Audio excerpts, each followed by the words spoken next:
बाहुबलियों की अदावत अब सिर्फ पूर्वांचल की सरहदों में कैद नहीं रही, उसकी परछाई अब देश की सीमाओं लांघकर इंटरनेशनल गैंगवार की धड़कनों तक पहुंच चुकी है। अभय सिंह ने अपने सबसे बड़े सियासी दुश्मन यानी धनंजय पर सीधा और सनसनीखेज वार किया। उन्हें खुले मन से उत्तर भारत का सबसे बड़ा डॉन करार दे दिया। अभय का दावा है कि कुख्यात गैंगस्टर लॉरेंस बिश्नोई से एनआईए की पूछताछ में कई चौंकाने वाली बातें सामने आई और उसका खुलासा हुआ कि उत्तर भारत में वसूली, रंगदारी और आपराधिक नेटवर्क की पूरी कमान धनंजय सिंह के इशारों पर चलती है। यानी ये साफ है कि पूर्वांचल की सियासत की ये दुश्मनी अब बंदूकों तक सीमित नहीं है, बल्कि अंडरवर्ल्ड, इंटरनेशनल गैंग, जांच एजेंसियों के रडार पर आ चुकी है। अब यह अदावत सिर्फ सत्ता की गलियों में घूमने वाला झगड़ा नहीं रहा, यह जंग अब सीधे इंटरनेशनल अंडरवर्ल्ड के अंधेरे गलियारों तक जा चुकी है। अभय सिंह ने सरेआम वो आरोप दागा जिसने सियासत से लेकर सुरक्षा एजेंसियों तक हलचल मचा दी।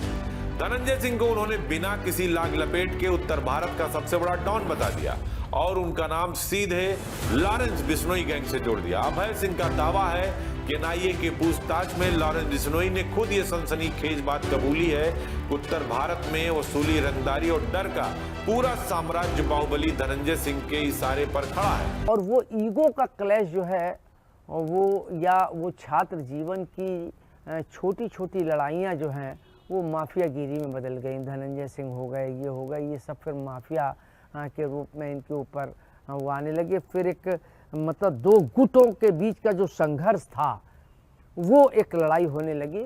और फिर अभय सिंह समाजवादी पार्टी से में आ गए, विधायक रहे।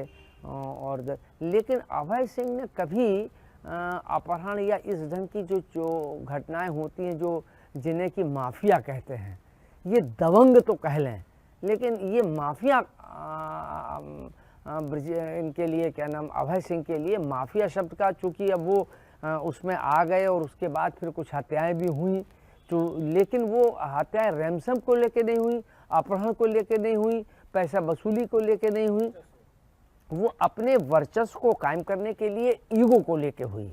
उसमें ये गोलियां चली, उसमें फिर ये अपराधी आए, इनके ऊपर अपराध लगे, फिर एक माफिया की श्रेणी में आ गए। इतना ही नहीं, अभय सिंह का आरोप उसी अंडरवर्ल्ड नेटवर्क के जरिए है कि उन्हें फर्जी मुकदमों में उलझाने और राजनीति में हमेशा के लिए मिटा देने की खामोश लेकिन खतरनाक साजिश रची जा रही है। यानी अब ये लड़ाई सिर्फ दो नामों की नहीं रही, अब इसमें आमने सामने है राजनीति की ताकत, माफिया का आतंक और इंटरनेशनल गैंग की जाल। तीनों का ये जहरीला गठजोड़ आज उत्तर प्रदेश की कानून व्यवस्था के सीने पर सबसे भारी और सबसे डरावना सवाल बनकर खड़ा है।